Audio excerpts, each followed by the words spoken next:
Na medida que a gente vai pensando o que é o amor, a gente começa a entender que essa admiração, a valorização e a entrega às coisas que atendem às nossas expectativas, às nossas necessidades e os nossos ideais, isso não tá, é uma conexão, mas não dá para chamar isso de amor, né? Porque o amor, ele é um sentimento que transcende a dimensão material, que transcende as limitações, que transcende os problemas, né? Então a gente diz que vai descobrir se a gente ama de verdade uma pessoa quando a gente começa a ver os aspectos negativos dela.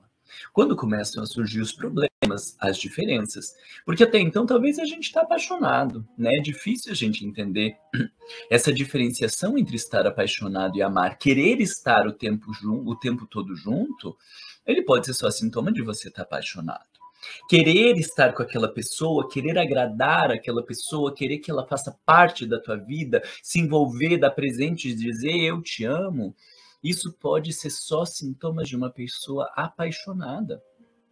O amor, ele é algo que vai se revelar no cotidiano, quando começam a surgir os problemas, quando começam a surgir as dificuldades, quando começam a surgir as diferenças. Aí é onde muitos casais, né, se eu não me engano, mais de 50% dos casais separam no primeiro ano, antes do primeiro ano, porque aí a hora que começam a aparecer as dificuldades, eu sou obrigado a descobrir que eu não amo.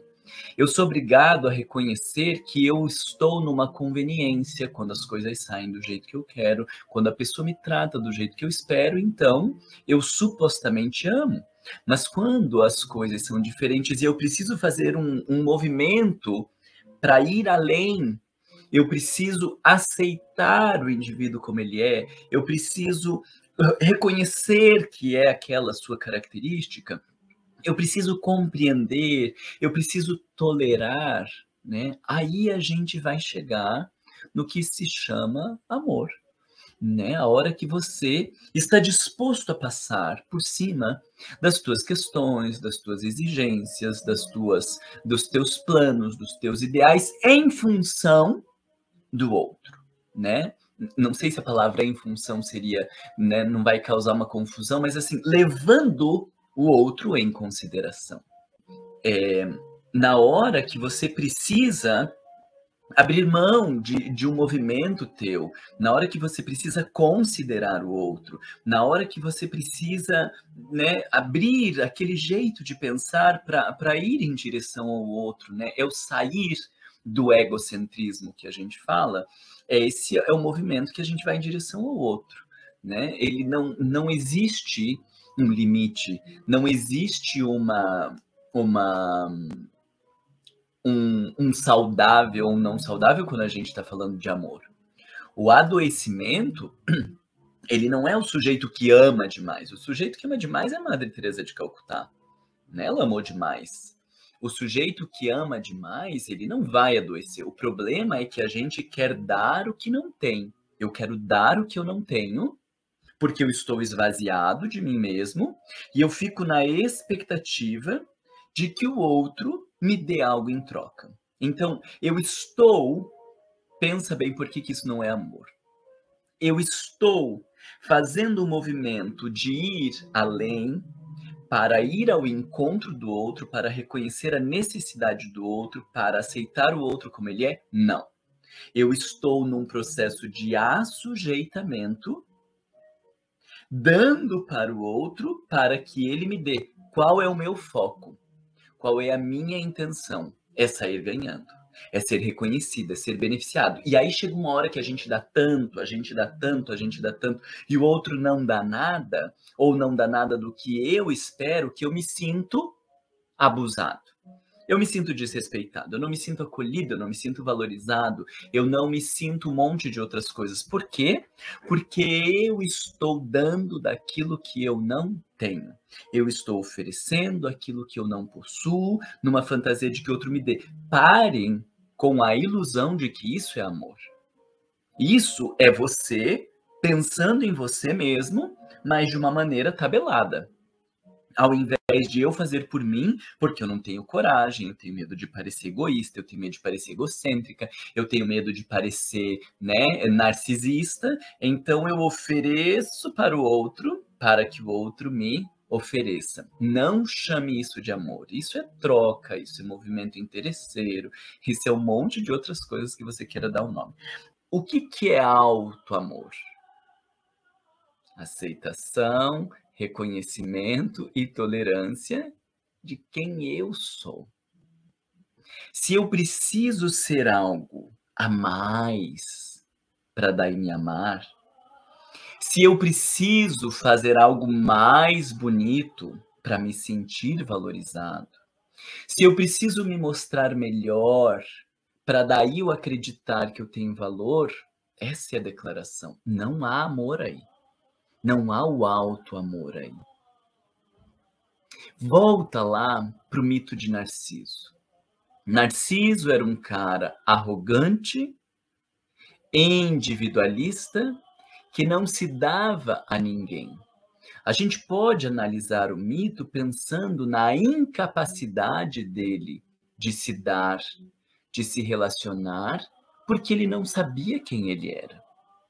Porque ele não enxergava o que ele tinha, porque ele não reconhecia a própria beleza. Olha que coisa fantástica. Então, quando Narciso se enxerga no lago, ele perece. Porque Narciso, este sujeito arrogante, né, vamos chamar o narcisismo, a ação da arrogância, da não entrega, do fechamento, do não envolvimento com o outro, ele está diretamente ligado ao não enxergar da própria beleza. Quando nós enxergamos a própria beleza, morre Narciso. E o que nasce no lugar de Narciso? Uma flor linda, linda, delicada, de uma expressão fantástica, né? Não sei se vocês já viram o Narciso, mas é lindo. Então, este movimento de enxergar a própria beleza é o amor. Mas a gente está achando que para conseguir enxergar a própria beleza tem que ser perfeito, como se fosse uma obra de arte. Aí você enxerga a beleza. Uma obra de arte linda, impecável. Aí é perfeito.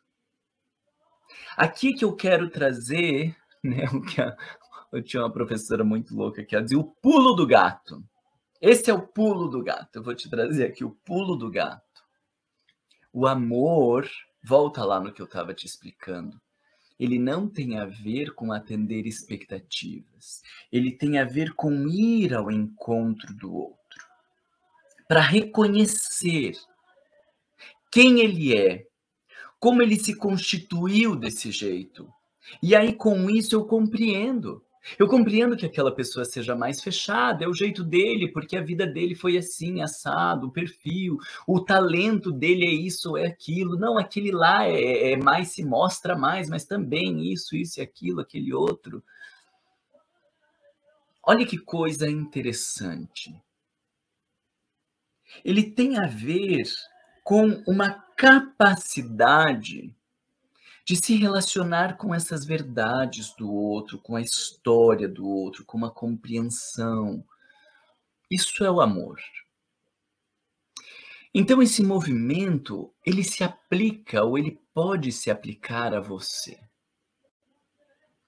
Se você ficar esperando ser muito bonito, ser disciplinado, ter uma ótima performance, ter lido não sei quantos livros, ter emagrecido, ter isso, aquilo para se amar, sinto muito, isso não é amor. Você está fazendo tudo isso para se bajular, você está fazendo tudo isso para ter aplauso. Isso não tem a ver com amor. O amor, a gente já estava vendo, tem a ver com esse reconhecimento de quem o outro é. Então, existem comportamentos difíceis, todos nós vamos ter comportamentos difíceis, não há a menor dúvida. Mas se você esperar não ter esses comportamentos difíceis, se você esperar ser uma outra pessoa, então você não ama, você não se ama. E o sujeito que não consegue se enxergar, veja lá Narciso enxergar a sua beleza. Se você não conseguir se pôr frente a frente e enxergar a sua beleza, você não consegue florescer. Existem coisas feias, existem coisas erradas, existem coisas ruins, existem. Mas existe uma beleza que precisa ser contemplada. Todas as características humanas, elas vão ter um lugar no mundo, tirando o adoecimento, né? Todas as características humanas, elas vão ter um lugar no mundo. Algumas são mais adaptáveis, outras menos. Algumas têm mais lugares, são mais valorizadas. É claro, numa sociedade eufórica como a nossa, é claro que as características do para fora vão ser muito mais aplaudidas e valorizadas. Mas o que seria da nossa vida sem poesia? O que seria da nossa vida sem os compositores das músicas fantásticas? O que seria da nossa vida sem a arte, sem a pintura? Então, embora hoje a gente viva, né, um momento de extravasamento, de euforia, de exterioridade, de aplauso de mídias sociais, o que nos sustenta, ou o que sustenta a saúde mental de muitos, é produto da introversão, e talvez por isso a gente contemple tanto e precise tanto, né, da música clássica, precise tanto da arte, da pintura, né, precise de tantas outras referências, porque elas causam, né, uma introversão, uma introspecção importante. Todos nós temos muito mais do que uma característica para ser enxergada e reconhecida. Na hora que você começa a se contemplar nesse lago, na hora que você começa a enxergar a tua beleza, a reação narcísica, a reação arrogante, a reação eufórica, exterior, ela tende a diminuir. Porque, em última instância, Narciso morre quando ele enxerga a própria beleza. O narcisismo, ele é defesa do sujeito que não enxerga a beleza. Então, esse auto-amor, ele é o movimento que nos trata, ou poderíamos dizer que nos cura. James Hollis vai dizer que chega um momento na vida em que nós precisamos ser pais e mães de nós mesmos. Eu agora sei quais são as minhas necessidades, eu agora sei quais são as minhas dores, eu agora sei quais são as minhas dificuldades. Então, agora, eu tenho a obrigação, eu tenho o compromisso de olhar para mim, de reconhecer a minha trajetória, de valorizar a minha história, o meu percurso. Então, quando eu vejo comportamentos que eu não gosto, ao invés de me criticar, de me condenar, de esbravejar, eu começo a olhar de onde que vem isso, como que isso faz hoje sentido, né? Não quer dizer que eu vou ser assim para sempre, mas eu vou para esse momento, né? Quando que isso começa na minha vida? Poxa, também, né? Meu pai daquele jeito, minha mãe desse jeito, a sociedade, os contextos e tal. Eu vou desenvolvendo um olhar mais amoroso, eu vou desenvolvendo um olhar de quem enxerga como as coisas estão, para que daí com isso eu enxergue o que está faltando, para que eu enxergue quais são as necessidades, quais são os buracos, aonde eu preciso cuidar melhor. Isso é movimento de amor. E ninguém vai fazer isso por nós. Isso é importante da gente entender. Ninguém vai fazer isso por nós. Você pode ter o mundo aos teus pés. Se você não fizer este movimento de auto-amor, nada que o mundo te oferte vai preencher tua alma. E o oposto, ele também me parece verdade, embora seja em teoria. Que quando você viver esta plena conexão com você mesmo, mesmo que o mundo não te considere, ou te chicoteie, ou te desrespeite, você continua firme no teu propósito, porque a substância é interna. Nós não ficamos mais vulneráveis ao olhar, à fala, à perspectiva, à avaliação do outro. Essa é a nossa lógica do vai para dentro. de você conseguir olhar quais são as tuas necessidades, de você perceber as tuas características, de você compreender, respeitar e valorizar a tua história, quem você é. Isso é movimento de auto-amor. Amar, ela é uma relação conosco mesmos.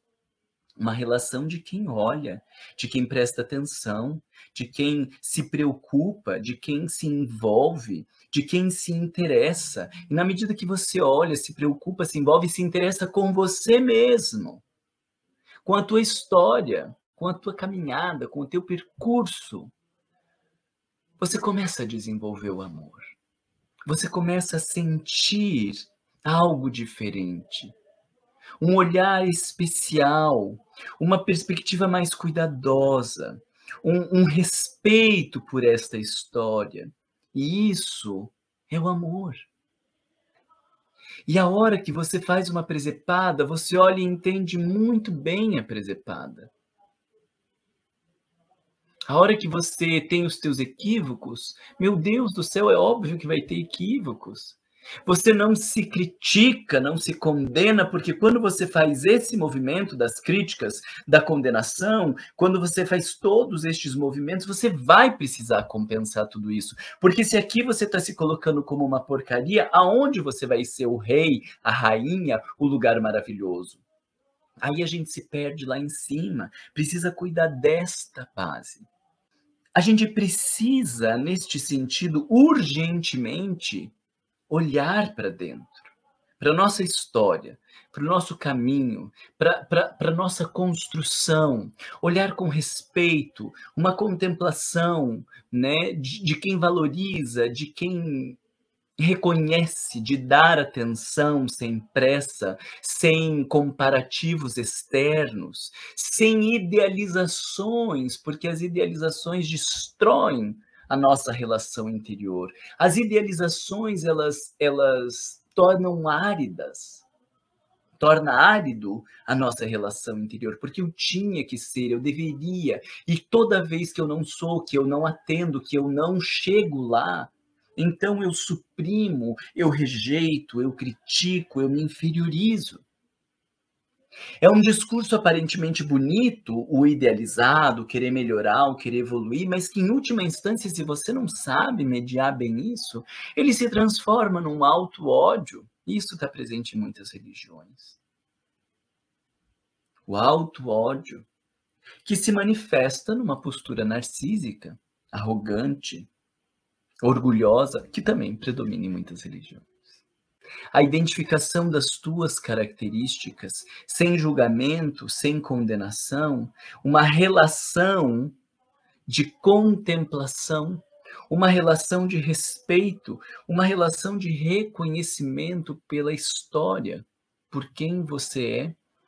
Isso vai gerando um estado de acomodação, de organização interna, que vai abrindo cada vez mais espaço para as tuas belezas. E quando eu estou dizendo tua beleza, não se confunda, não é o performático, não é beleza no sentido do que é aplaudido lá fora, não é beleza no sentido do que é externo, é beleza no sentido do que é verdadeiro.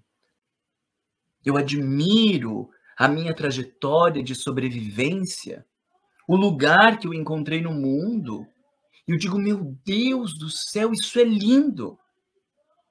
Olha que diferente. Olha que diferente. Eu estou olhando para o legítimo, eu estou olhando para aquilo que é verdadeiro, eu estou olhando para essa coisa.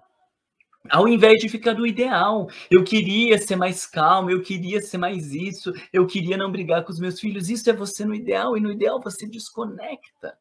É na história, na relação, no reconhecimento, na intimidade, na valorização da tua trajetória que você vai entender o que é auto-amor. Então faz esse exercício.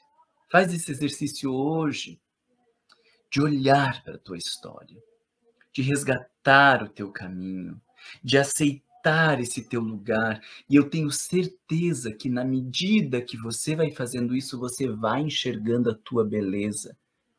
não a beleza do mundo, não a beleza que as pessoas aplaudem, não a beleza que é valorizada lá fora, porque estas coisas não nos preenchem. É da tua história, é de quem você é. Esse é o teu processo de florescer.